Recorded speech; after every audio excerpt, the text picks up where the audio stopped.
This movie is the single biggest waste of time of 2021. Even going back further than that, this is a complete and utter waste of your time. Nothing can be gained through anyone on this planet watching Home Sweet Home Alone. The movie of course stars Archie Yates as a young boy whose family leaves him home alone. Rob Delaney and Ellie Kemper are the villains who are invading the young boy Max's home. This movie is so generic, I can't even manage. It quite literally starts with Max wandering around the house going, you know what, it'd be good if there weren't that many kids here. And then it cuts to the next day and they go and they leave for Tokyo and he's left on his own. That's quite literally the extent of the build-up. Remember the build-up in Home Alone where it was Macaulay Culkin, you know, having a fallout with his family? Like reasons why he wants to be left alone?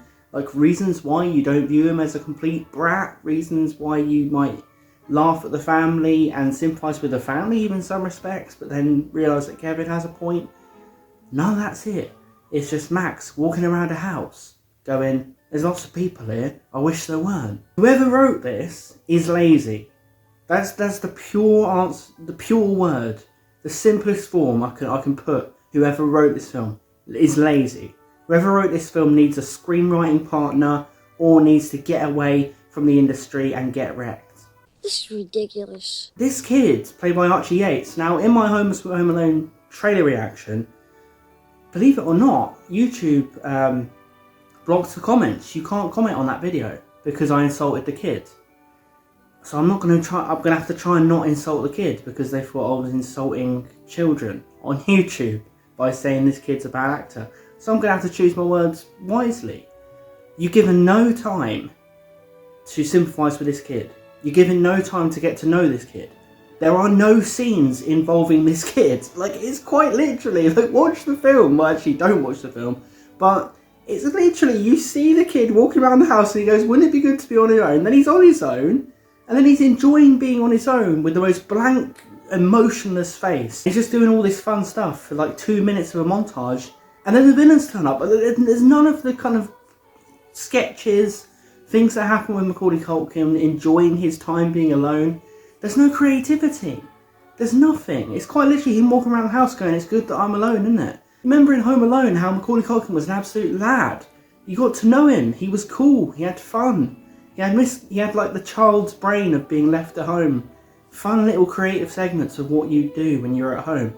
This is just really quick segments of this kid with a blank expression that would stop a car doing little fun things in a really quick segment, and then the villains turn up. That's how supremely lazy this film is. This film is the definition of laziness. Something's happened with modern day family movies where we can't write families talking to each other, having some charm, having some fun humour, having some, you know, smart dialogue. We can't do it anymore. No. Why should they? This family are just shouting mannequins. They shout. That's the humour in Home Sweet Home Alone, shouting. You know, the jokes in this are just someone shouts and that's meant to be funny. Or someone farts and that's meant to be funny. We can't do it anymore. We can't write families in family movies anymore. We just have to make it obnoxious and loud. The main change in Home Sweet Home Alone is that the villains are the main characters. What? Yeah, remember how we enjoyed spending time with Harry and Marv as the main characters?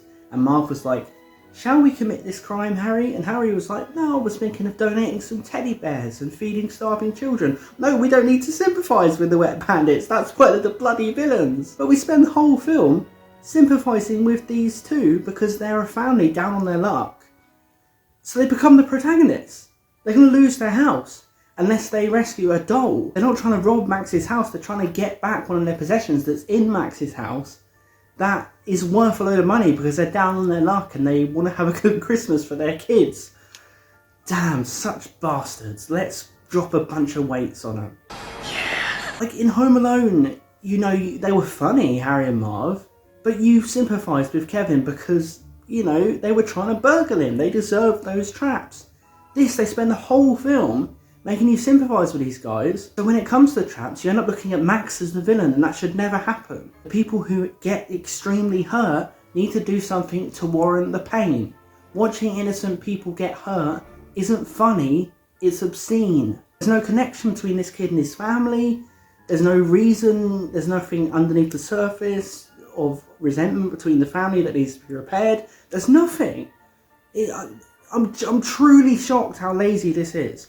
And it completely solidifies what I think about today's Hollywood, how they are literally trying to take these franchises, put the least amount of effort they can possibly put into them, and then just throw them out there. Throw them out like yesterday's garbage. Buy it, because I know you will. So of course Macaulay Culkin wasn't interested, he wasn't bloody bothered about coming back for Home Sweet Home Alone, even though they promoted the fact that he was in it for months and months and months. He must have just got the script and went, I can't have this, fuck this, man. But of course they get Devin Ratray back as Buzz, as a policeman. Oh, that's going to be fun to see Buzz back in it. Yeah, he's going to be the Buzz we remember. No, he's generic policeman. I believe Kevin was supposed to be in the original script for this, but Culkin told him to do one. So now it's just Buzz with a little segment in the car where the only time in the film he acts like Buzz. Worthless cameo, absolute joke. What a troubled young man. They shamelessly have that scene where she runs to the front of the queue at the airport, ranting and raving. Wonderful scene with Catherine O'Hara in the original. They don't even try here. They don't even try. So of course Catherine O'Hara is doing this. This is Christmas! The season of perpetual hope! Ma'am, And I don't care if I have to get out on your runway and hitchhike. If it costs me everything I own. If I have to sell my soul to the devil himself. I am going to get home to my son. This lady just says, I've got to get home. Can I get home, please? And then they go, no. She goes, okay. They can't even recreate, they can't even get the energy of the scenes they're trying to, you know, rejuvenate and use. And so, of course, then we get the booby traps on some people who don't deserve it. On some people who are trying their best for their kids. This is all out of whack. And I don't understand why they chose to do it this way. I don't understand. I mean, they must have thought, oh, this is a new take on it. We'll do it from the villain's perspective. But they don't understand slapstick humour, as I've said. You know, and then obviously the slapstick begins. And it's Jackass. You know, him throwing soda bottles at them. It's Jackass. Quite literally happened in Jackass 3. This kid literally just uses what's nearby. He shoots them with guns. He throws things at them, this and that. It's like literally just lobbing stuff, just throw shit at them when they come at you. That wasn't what Home Alone was. There was creativity to it, there was childlike innocence to the traps. This is just him taking the biggest stuff he can and throwing it or shooting at them, which again, it gives it this mean undertone. The slapstick's mean in this. Yeah, this movie sucks. Don't watch it this year. It will ruin your Christmas. I'm going to go in spoilers now, so anyone who doesn't want spoilers, I don't recommend you watch the film, but if you're going to, be prepared, be afraid, be very afraid. Don't get scared now. Max actually mishears them, so every time he hears the villains talking, he hears them talking about this ugly little boy they need to get, which is of course this valuable doll. Why on earth they refer to it as a little boy whenever Max can hear them? And whenever Max can't hear them, they refer to it as a doll, is just, you know, very much the bonehead logic of this movie. So Max is mistaken.